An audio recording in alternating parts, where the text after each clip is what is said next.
Durante uma grande campanha na cidade de Oakland, na Califórnia, em 1922, Aimee Semple McPherson foi inspirada a chamar sua mensagem de quadrangular, através de uma pregação sobre a visão do profeta Ezequiel dos 4 querubins com 4 rostos, que simbolizavam o quádruplo ministério de Jesus Cristo, o Salvador, o Batizador com o Espírito Santo, o grande médico e o rei que há de voltar para arrebatar a sua igreja.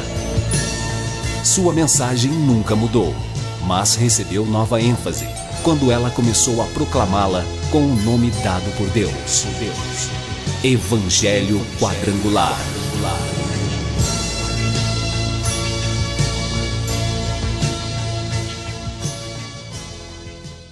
A Igreja do Evangelho Quadrangular Independente passa a apresentar o programa Cristo Esperança Nossa, numa palavra poderosa a seu favor.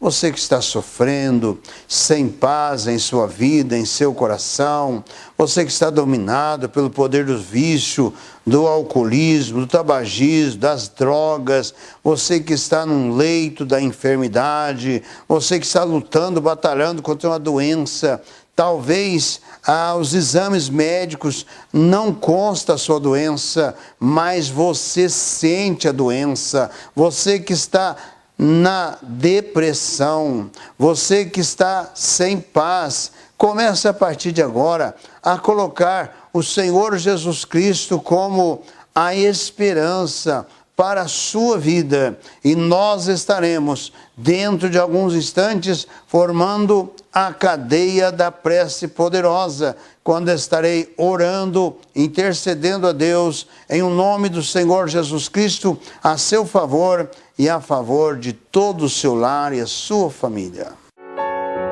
Oração.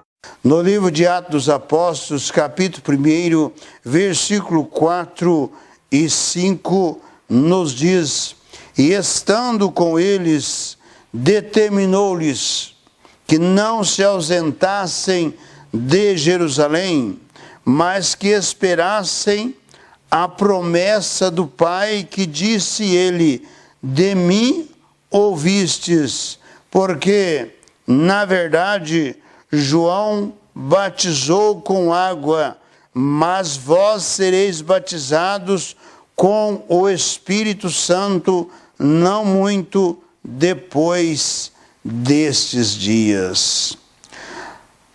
O Senhor Jesus está instruindo os seus discípulos para que não se ausentassem ou ficassem em Jerusalém, até que do alto fossem revestidos de poder. Poder do Espírito Santo. Porque o prometido dom do Pai, que está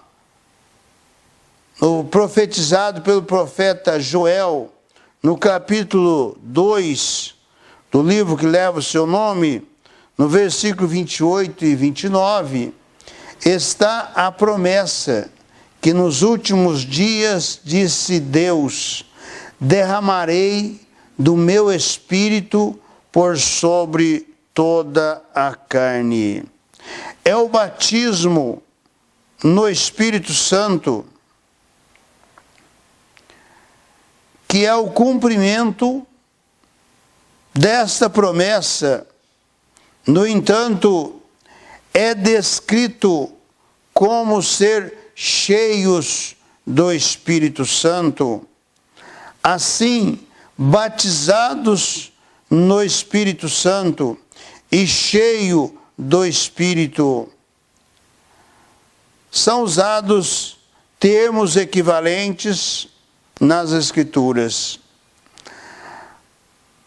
A partícula grega que aparece nos pertinentes textos do Novo Testamento leva para a tradução com ou no Espírito Santo, em se tratando do batismo pentecostal. Batizados com o Espírito Santo. No versículo 5, a preposição com é a partícula grega em, que pode ser traduzida como em ou com. Por isso, muitos preferem a tradução sereis batizados no Espírito Santo. Desta forma, batizados com água pode ser traduzido batizados em água. O próprio Jesus é aquele que batiza no Espírito Santo os que nele creem. Esta é a grande promessa do Deus Pai no Velho Testamento. E o profeta Joel, ele enfatiza que nos últimos tempos, nos últimos dias, Deus derramaria do seu Espírito sobre toda a carne. Para se receber o batismo no Espírito Santo, que é uma promessa de Jesus para a igreja. Nós lemos no capítulo 2 de Atos, no versículo 4, capítulo 2, versículo 4, nos diz: e todos foram cheios do Espírito Santo e começaram a falar em outras línguas, conforme o Espírito Santo lhes concedia que falassem.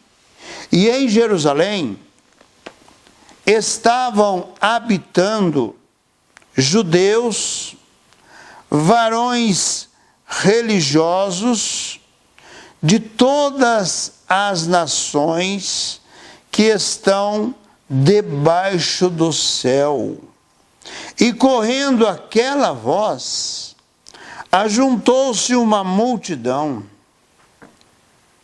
e estava confusa, porque cada um os ouvia falar na sua própria língua. E todos pasmavam e se maravilhavam, dizendo uns aos outros: pois que não são galileus todos esses homens que estão falando? Como, pois, os ouvimos, cada um na nossa própria língua em que somos nascidos? Este foi o cumprimento da promessa de Jesus para os seus discípulos, que ficassem em Jerusalém, até que do alto fossem revestidos do poder. E como que eles ficaram em Jerusalém? Eles ficaram em oração. Nos diz aqui o capítulo 1, versículo 24. E orando, disseram: tu, Senhor, conhecedor do coração de todos, mostra qual destes dois tens escolhido.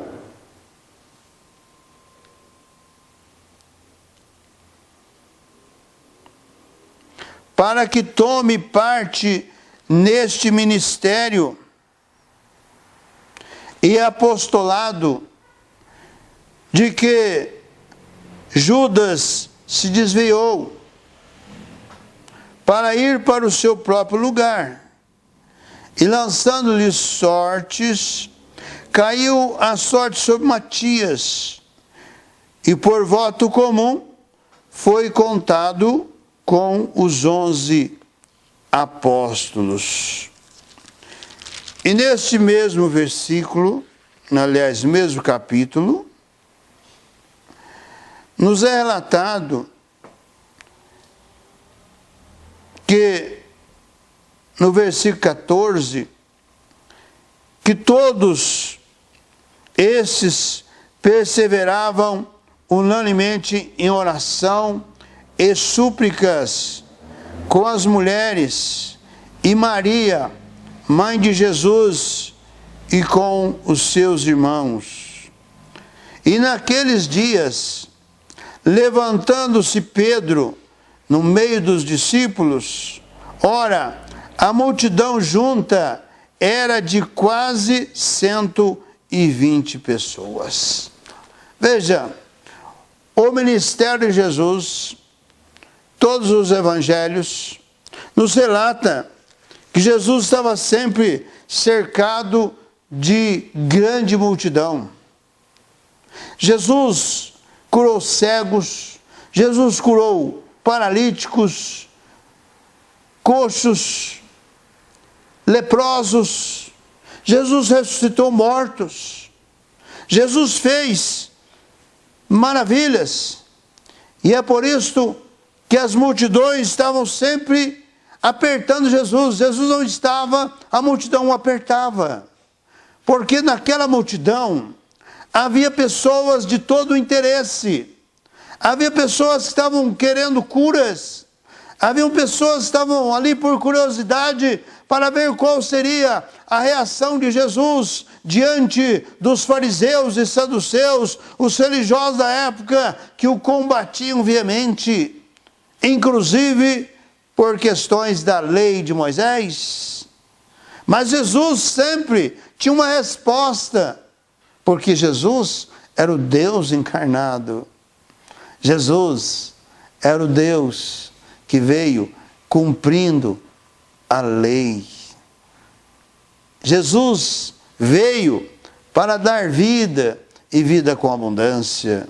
Mas veja o que nos registra o doutor Lucas, o médico amado que escreveu este livro de Atos dos Apóstolos, que a resultante do ministério de Jesus foram quase 120 pessoas. Nós lemos, por exemplo, nos evangelhos, no evangelho de Lucas, capítulo 10, por exemplo, que certa feita, Jesus mandou 70 discípulos para pregar, para anunciar o reino, para curar enfermos, expulsar demônios. E aqueles 70 voltaram alegres, contentes, dizendo: Senhor, até mesmo os demônios se nos sujeitam. Jesus lhes declarou o seguinte: não vos alegreis porque os demônios vos sujeitam a vós, mas alegrai-vos antes, porque o vosso nome está escrito no livro da vida, no livro dos céus. Discípulos de Jesus são salvos.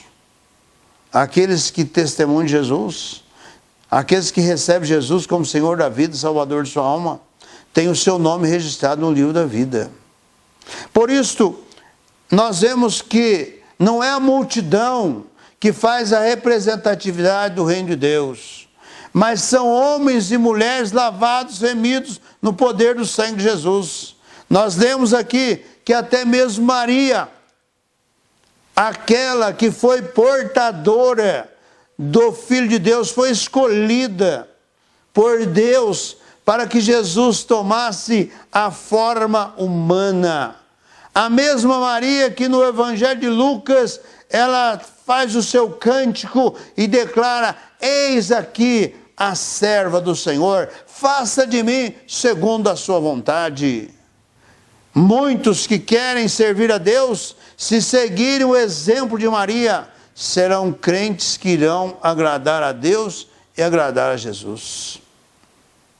Ela foi humilde.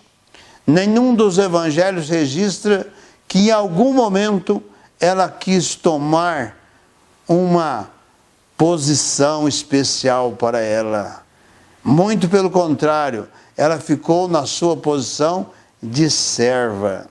E aqui nos é registrado que ela também estava atendendo a ordem que Jesus havia dado aos seus discípulos, porque ela e os seus filhos, aqueles filhos que é registrado no Evangelho de Marcos, capítulo 5, quando Jesus foi a Nazaré, eles, os seus irmãos, zombaram dele. Eles, os seus irmãos, o criticaram. Levaram o povo de Nazaré também a criticar Jesus. E eles foram na incredulidade. E nos é registrado que por causa da incredulidade do povo de Nazaré, liderado pelos irmãos de Jesus, Jesus não pôde ali realizar grandes milagres. Porque aonde a incredulidade opera, Jesus não pode operar. E a incredulidade hoje está nas multidões. As pessoas acham que onde há grande multidão, ali está as verdades. Não é bem assim. A verdade está aonde existe um homem, uma mulher, lavado, remido no poder do sangue de Jesus e que testemunham de Jesus como Senhor e como Salvador. Eles estavam aqui orando, aguardando esta promessa, que nós lemos, que esta promessa foi cumprida. O Espírito Santo desceu como fogo, como línguas de fogo, sobre aqueles discípulos, homens e mulheres, que estavam ali reunidos, naquele cenáculo. E eles foram questionados, porque eles oravam, eles falavam em línguas estranhas que eles não entendiam, mas aquele povo que ali estava representando todas as nações da terra, eles entenderam o que aqueles galileus estavam falando. E eles questionaram: não são estes todos galileus? Como que eles falam na nossa própria língua? É que eles estavam falando no poder do Espírito Santo de Deus. E o Espírito Santo de Deus estava usando aqueles galileus, aqueles que não tinham, eram iletrados. O próprio apóstolo Pedro, na sua carta, ele escreve que ele era indouto de pouco conhecimento. Assim eram todos os discípulos de Jesus, mas naquele momento, eles falaram a língua que aquele povo estava ali presente. Língua de todas as nações foram falados por aqueles discípulos. E qual foi a mensagem que eles transmitiram? Jesus, o Salvador, está vivo.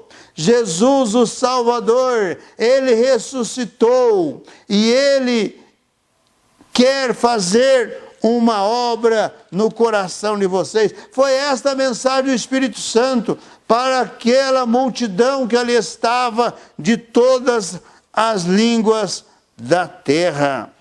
Aí, neste mesmo capítulo 2, o apóstolo Pedro nos diz aqui o versículo 14 do capítulo 2, Pedro, porém, pondo-se em pé com os 11, levantou a voz e disse-lhes: varões judeus e todos os que habitais em Jerusalém, seja-vos notório e escutai as minhas palavras.